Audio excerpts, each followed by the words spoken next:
Well, howdy. Nearly Senior Citizen here. Greetings, boys and girls, and welcome to this another brand new day. Yes, indeed. I have therapy today, so of course I'm in a rush.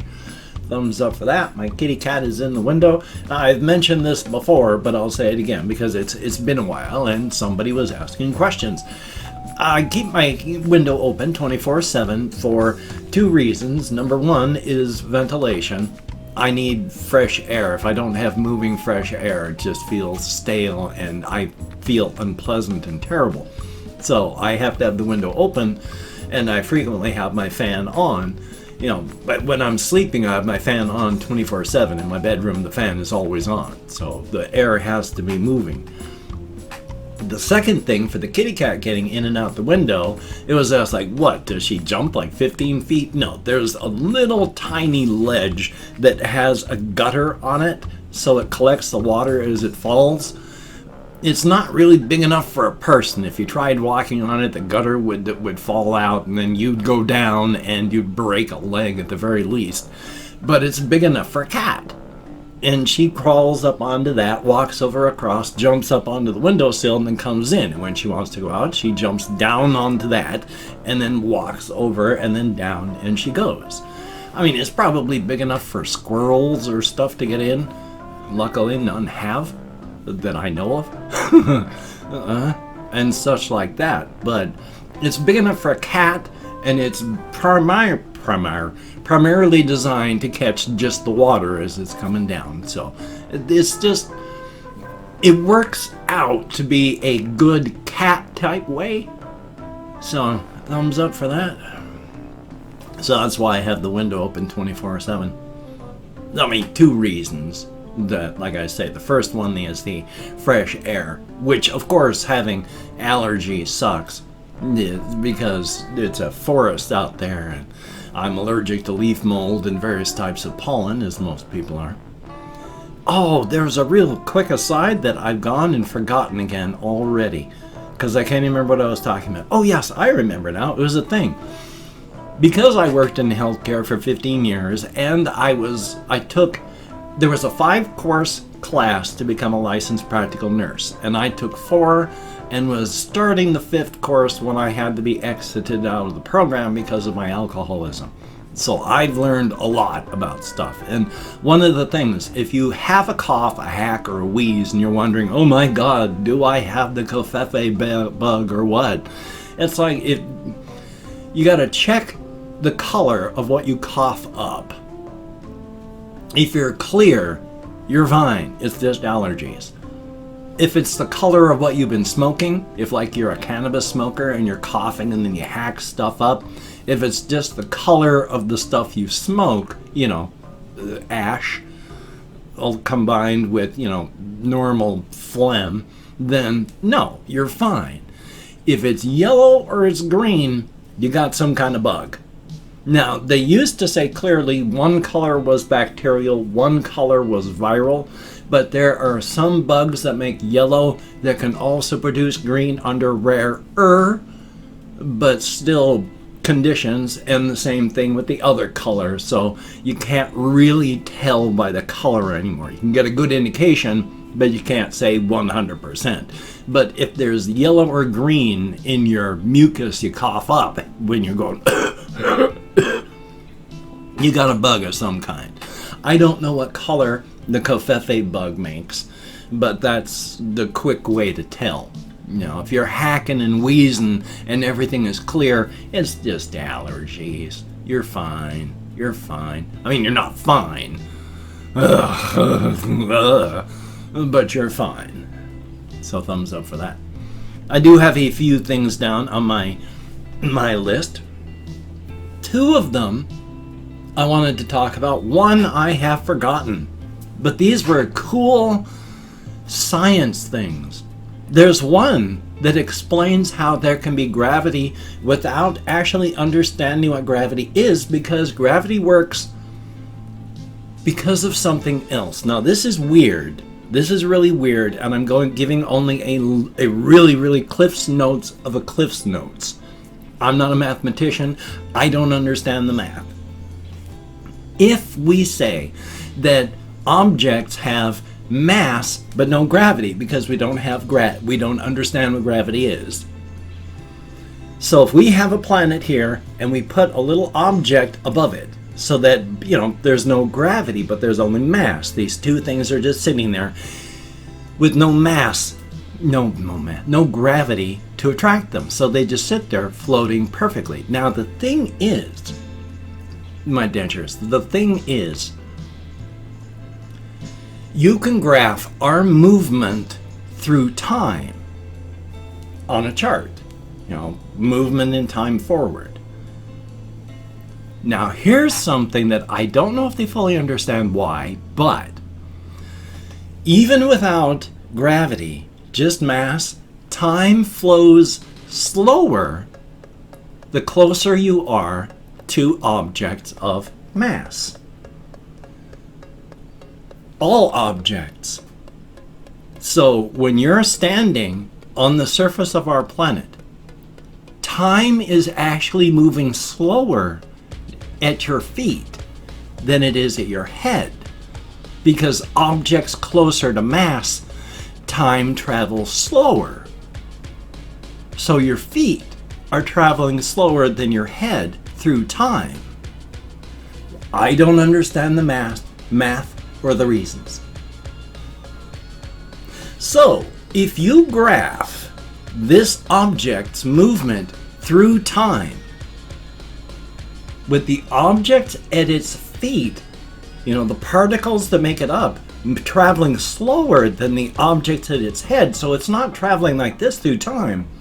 The objects at the top are going faster, so its acceleration and point start going like this, because the top is moving faster, so it starts moving downward in physical space until it comes thump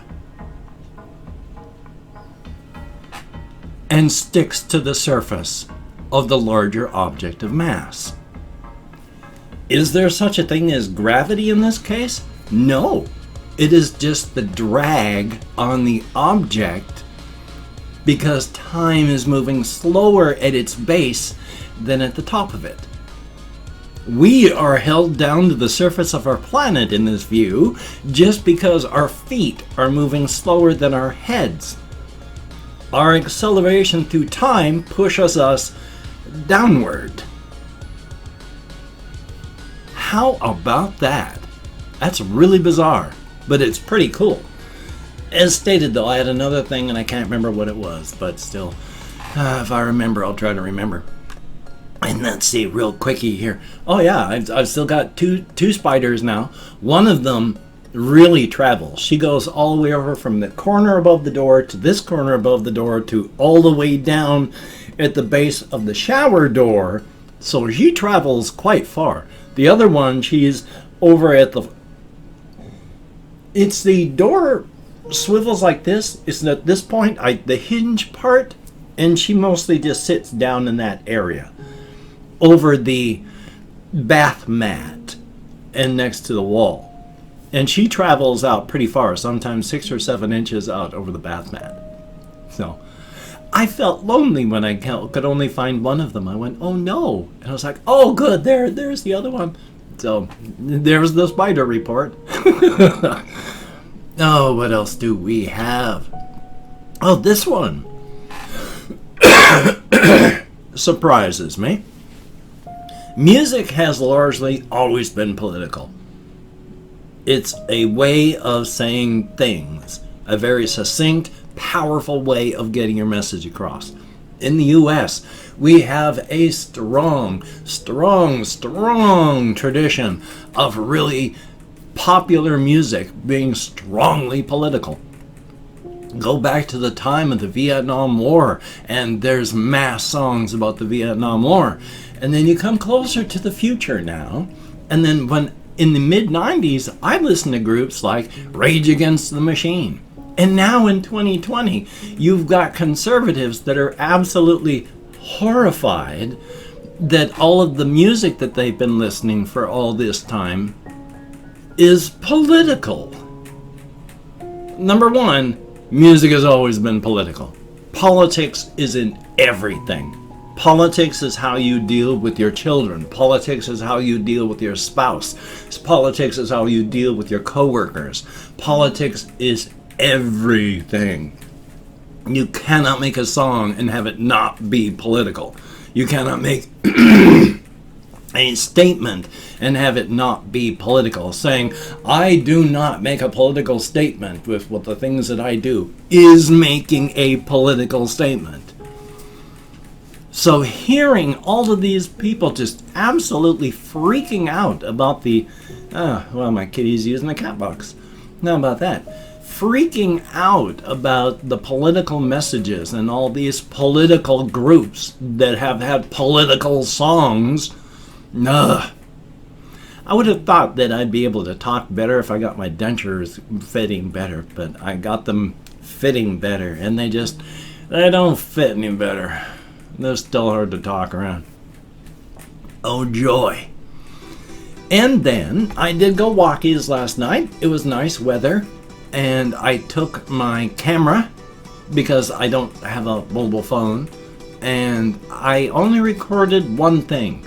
I was struggling to find what to record. I have recorded most of the places that I have ever been to while walking through Shelton. I don't want to record just residential neighborhoods. That's being nosy, and it's not... Battery low. I forgot to turn my speakers off.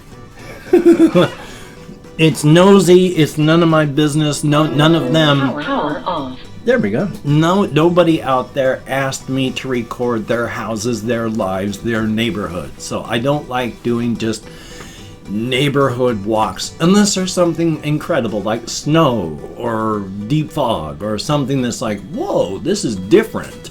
Then I'll show that. Amelia, will you please stop digging around the cat box? You saw her use it. Now she's not digging in it. She digs around it, which is loud and annoying and doesn't do anything. So there's not a ton of places left that I can actually go because I've wandered through most of downtown and recorded that.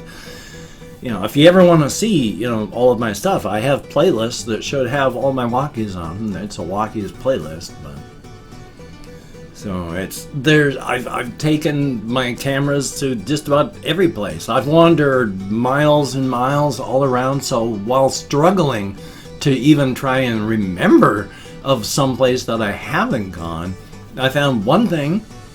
There is a car dealership that's been abandoned for like forever, and they've been using it for like flea market type stuff, and now it's got a fence around it, and they've been tearing half of it down. I don't know if they're gonna just gut it and fix it or tear it down completely or what, but that's a change.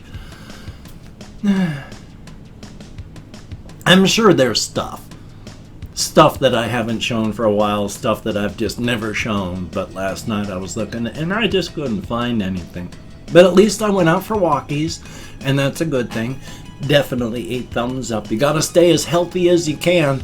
You gotta last as long as possible. Of course, it's a difference between length versus quality.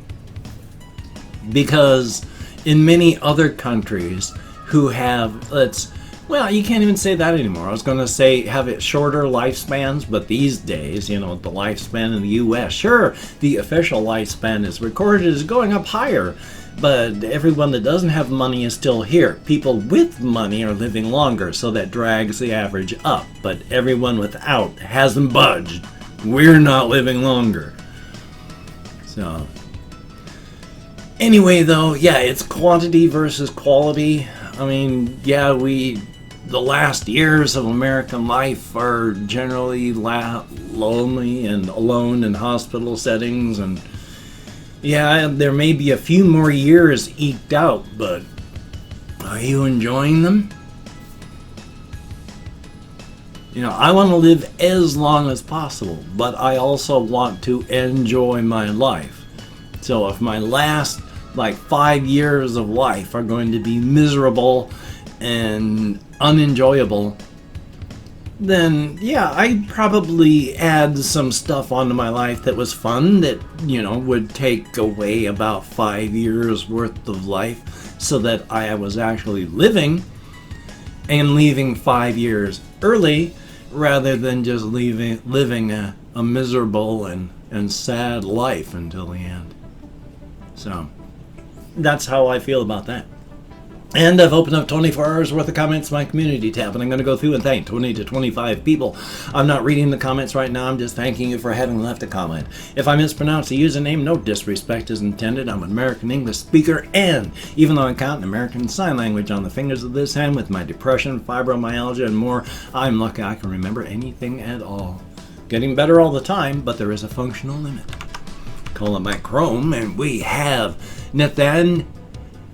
It would be Nathaniel, but the A is an X. Thumbs up and thank you. We have Tantalic Sage, greatly appreciated. Derek Ross, thumbs up and thank you. Michael Bars, greatly appreciated. We have Hey Cartier, I'm not sure, but thank you very, very much. We have Fruity Patootie, thumbs up and thank you. Aaron S, always good to see you in the comments. Thank you very much. Argyf, ARGYF, thumbs up, thank you.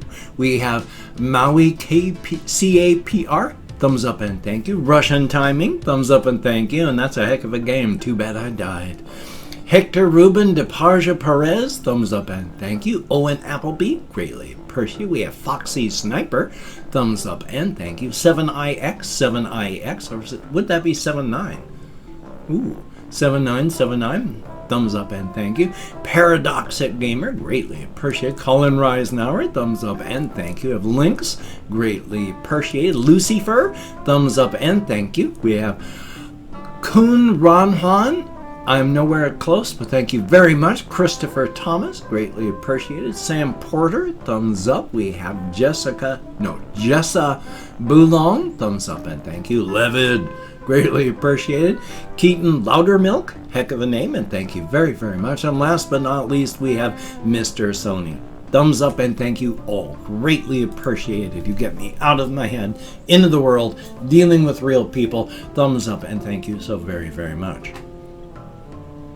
If you could check out my various links, I have Twitter, Facebook, GoFundMe, Patreon.com. If you could donate to my GoFundMe campaign or become a Patreon.com patron like one of these beautiful and awesome people, that would be beautiful and awesome.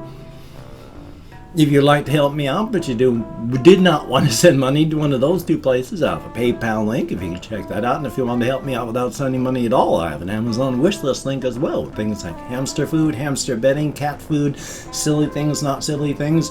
If you could check it out, that would be awesome. But do not feel obligated. I do not feel entitled. And if you cannot donate, or you simply do not donate, I take all good wishes and I deposit them in the bank of my heart, where I draw interest. So thank you very much. I'm almost drooling. I'm salivating around my bloody dentures so hard today, it's crazy. If you could toss me a like, I do appreciate all the positive validation I get from my existence, a definite thumbs up, and of course, if you could, subscribe to the channel and hit that bell. That would be very cool, greatly appreciated. I would understand if you did not wish to, but if you are down with it, I will do my best to keep you entertained from now until the literal end of time. Thumbs up for that. Well, good golly, Miss Molly, as stated at the beginning, I have therapy today, so I got to get this all done so that it'll be finished, because I start at 9 o'clock sharp. Thumbs up for that. Nothing really special to talk about. You know, we're all in survival mode, and you got to be in survival mode. Don't worry about mental health-wise making progress. Hunker down and try and just stay where you are. Everything is pretty crazy right now. Just do your best to survive. If you got a little backstepping, that happens. Don't worry about it. Survive first. Pick up the pieces after. So, you take care. Have a great day today. I will see you on the flip side, my friend. And yeah, it's like 3 months and she was murdered and no one's been arrested. So, you take care and I will see you, my friend.